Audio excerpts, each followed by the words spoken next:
Hello mga parts, isang magandang araw po sa inyo. Ngayon po mga parts, meron po tayong tatalakayin ngayon. Isang kalan na deuse oil. Ayan. At ang gagamitin po nating blower, yung ating compressor. Ayan. Dito mga parts, ito po yung talagang lagayan niya ng blower. At ito po yung ating gagamitin, hindi po blower, compressor mga parts. Pa-plug in ko na po yung ating compressor. Ayan, mga parts. So, sa kanya mga parts, hindi po siya aandar kasi kargado po yung ating compressor. Ayan. Ayan po yung ating gagamitin mga parts sa ating kalan deuse oil.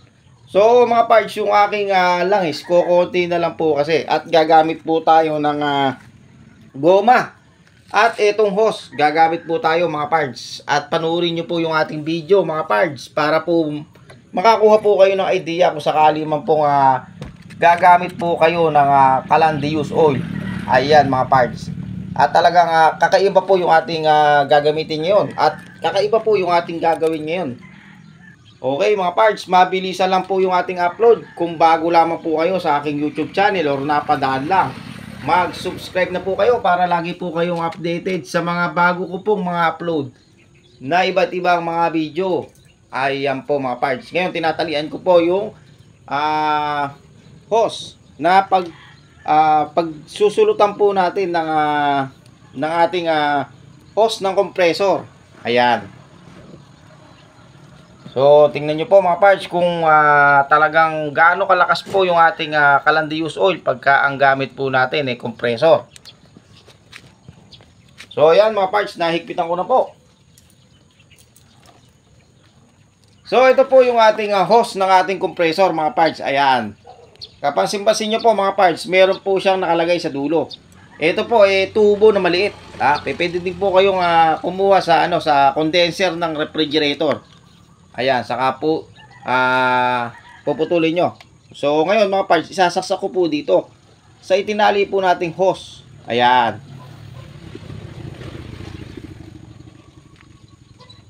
So ayan mga parts, medyo mahigpit lang ipasok. So ayan, sasaksak po natin hanggang doon sa pinaka hindi naman pinakadulo, malapit lang sa pinakadulo. Ayan. Hindi naman dulong-dulo kasi baka masunog mga parts. So ayan, mga parts, nakakabit na po at pumapatok na po yung ating langis. Ayan mga parts, ngayon ang gagawin po natin, ayan, nilagyan ko po muna ng apoy. Wala pa po yung ating compressor, hindi pa po natin binubuksan yung hangin. So pag binuksan po natin mga parts, makikita nyo po yung talagang lakas ng ating kalan na yan mga parts. Ayan. So kakaiba po ito. Yung iba po ginagamit blower. Ito mga parts, susubukan natin itong compressor ang ating gagamitin. So ayan mga parts, bubuksan ko na po yung hangin. At kapansin-pansin nyo po mga parts, ayan, nag-iba na po ang hugis ng apoy. At isinalang ko na po yung kalderong may tubig mga parts. At tignan po natin mga parts kung ito ay mapapainit ka agad.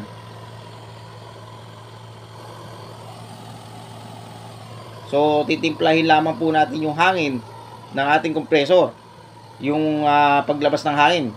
Kasi hindi po pwedeng malakas ng sobra. O, tingnan nyo mga parts, ganda ng bugay.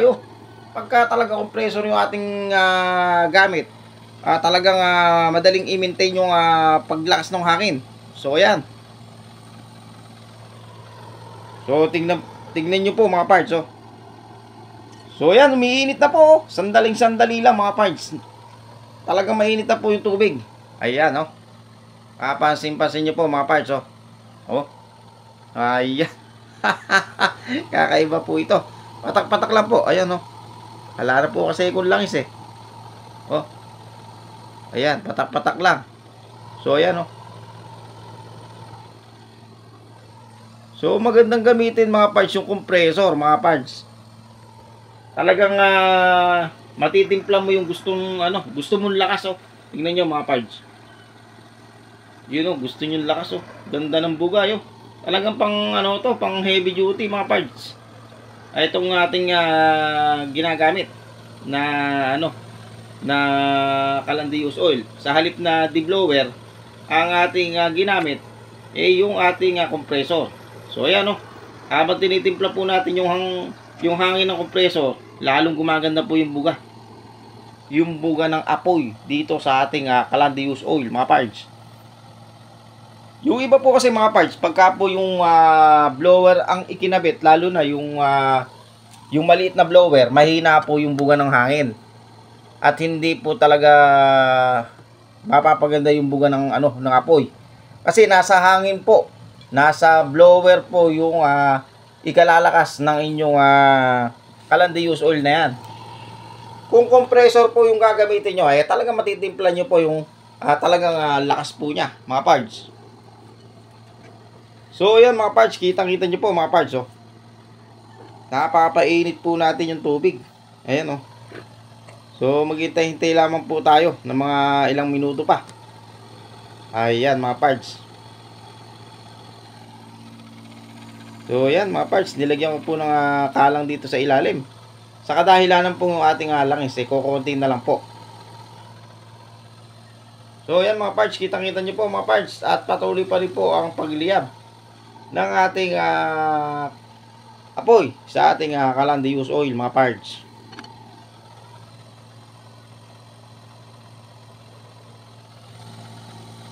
So, timplahin pa po natin mga parts.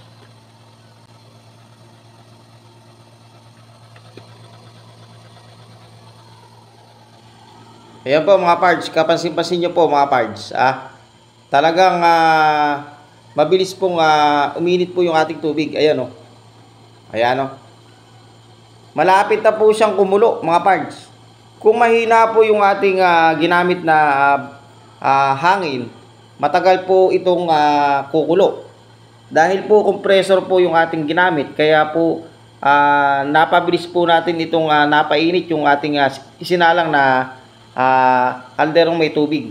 Ayan, oh.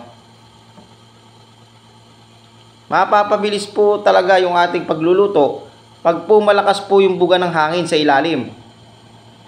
Kaya nga po sabi ko nga po sa inyo mga parts, nasa blower nyo po yung paglakas ng apoy sa inyong Calandius oil. Kung maliit po yung blower na inyong mabibili, sigurado mahina po yung buga niyan. Doon sa ilalim, yung buga ng hangin. Ayan mga parts. Kaya po compressor po yung ginamit ko para po mas mabilis makaluto at mas maganda po kasi yung buga ng hangin ng compressor. Talagang bumbu siya mga parts. Hindi po siya mahina. Kaya po malakas po yung buga ng apoy. Ayan, o, kitang-kita nyo naman mga parts. Paano mga parts, hanggang sa muli. Marami po salamat sa inyong patuloy na panonood.